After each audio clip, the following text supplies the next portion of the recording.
Bismillahirrahmanirrahim. Assalamualaikum warahmatullahi wabarakatuh. Keluarga besar Tampines, salam sejahtera semua. For the benefit of the rest of the residents and the big family of Tampines, I will be speaking 2 languages. And I believe the Malays now do understand English as well.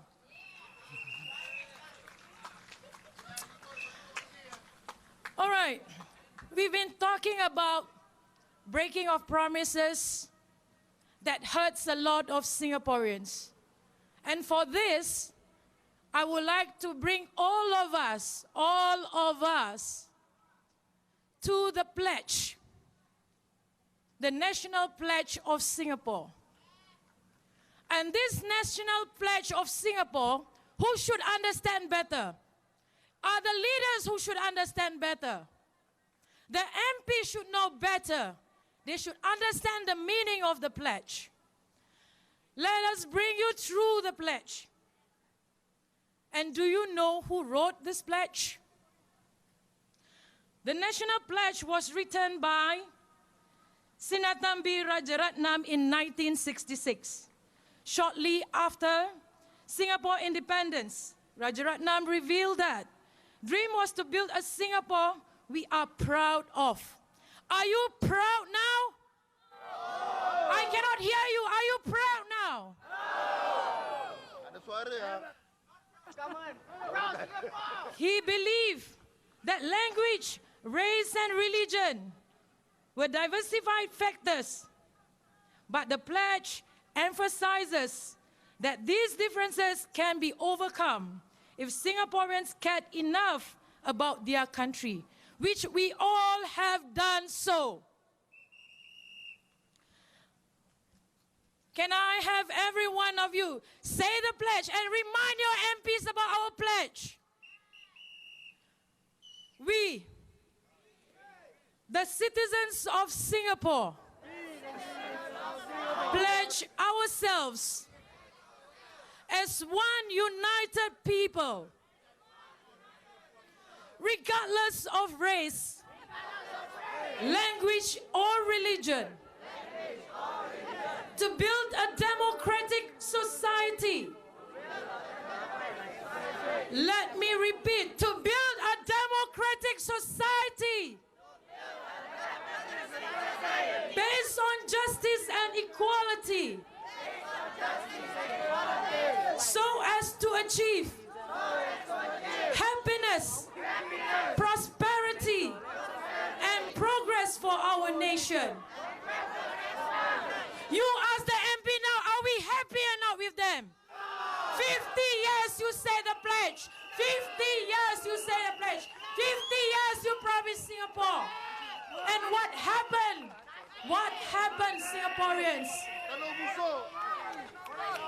You don't talk about promises. You've forgotten the pledge. You pledge every day. MPs, dear MPs of Singapore, I want you to hear me, and I want you to hear the entire Singapore citizen. We have done our pledge. 50 years we listened to you. 50 years we obey you. What happened to us today? Are you happy, Singapore? No! What happened to your jobs? I have a friend here. She was in school with me, and her life was not easy. And when she strived very hard. She struggled very hard. And she worked in the property industry. And she made it through, in spite of the very hard young life. And now, even after getting this opportunity to make herself rich, she still faced another challenges. Now you see there's a lot of Malaysian, China, being a property agent, representing the properties of Singapore. This is not fair.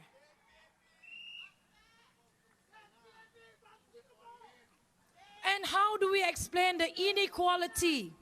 I remember those days in 1960s, we only have one kindergarten school to attend. And that was good. Okay? Every one of us remember that school. That is the PAP kindergarten. Am I right?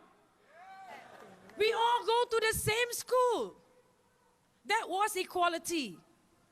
But now, besides the 360 PAP school all over the 87 wards, you have almost 1,000 other kindergartens, and that is privatized. At what price you pay? 1,002, 1,005, just for your 4 or 5-year-old children. Just because you want to get a better education. Where is the equality? My people who can't afford doesn't mean they are stupid. They have the same capacity of learning. Why do you do this to us? Why do you do this to us? If all of us are given the equal education, I believe we, the people of Singapore, the only source at any time, we can beat any foreign talents anytime. Right?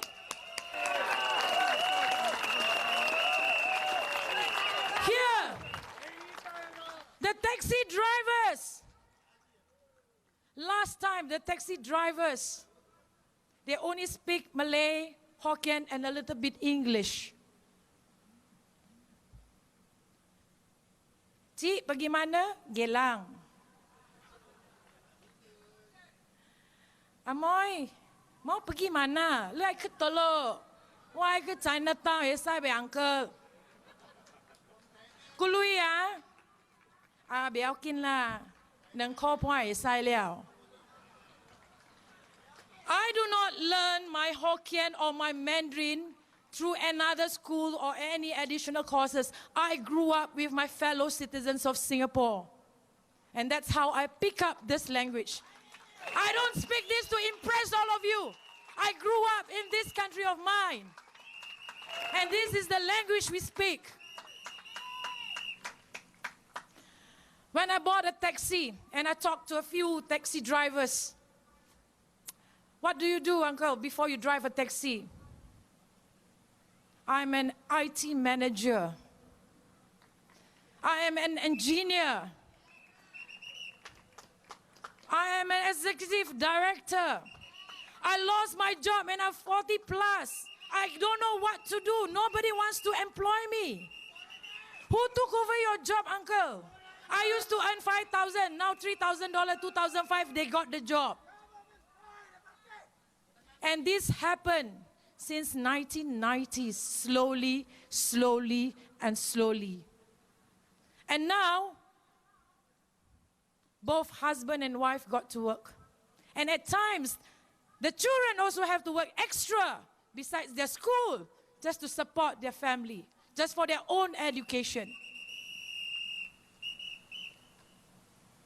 So, my fellow Singaporeans, this September 11 is a very, very, very important day for every one of us. Not for NSP, not for anybody, but every Singaporean, including the PAP.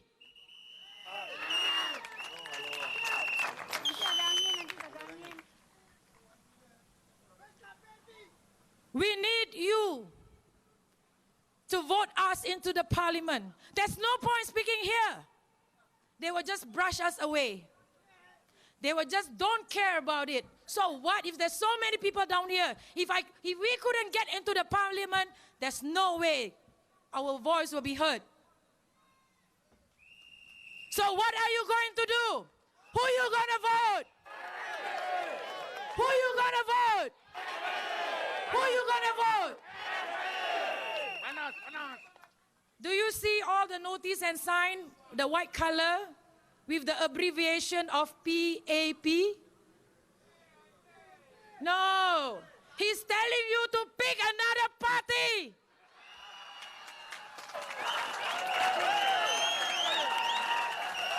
You got it now? They also want to give up.